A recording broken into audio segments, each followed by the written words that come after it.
نبی پاک صاحب الاخلاق سید عالم صلی اللہ علیہ وسلم نے فرمایا کہ ایک شخص رات کو ارادہ کر کے سویا تھا کہ سویرے تہجد پڑھوں گا۔ ایک تو وہ ہے جس کا ارادہ ہی کوئی نہیں، فجر پڑھنے کا بھی ارادہ ہی نہیں، سرے سے پروگرام ہی نہیں۔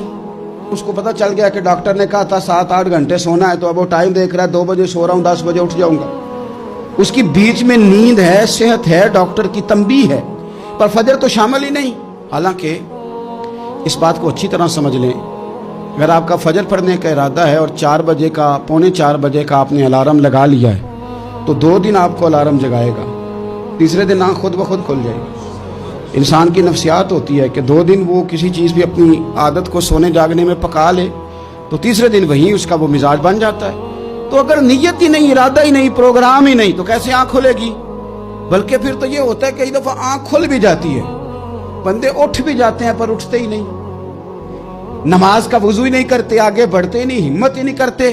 لیکن حضور کیا فرما رہے ہیں؟ کریم محبوب علیہ السلام فرمانے لگے جس کا تہجد پڑھنے کا ارادہ تھا لیکن نیند غالب آ گئی، اٹھ نہیں سکا۔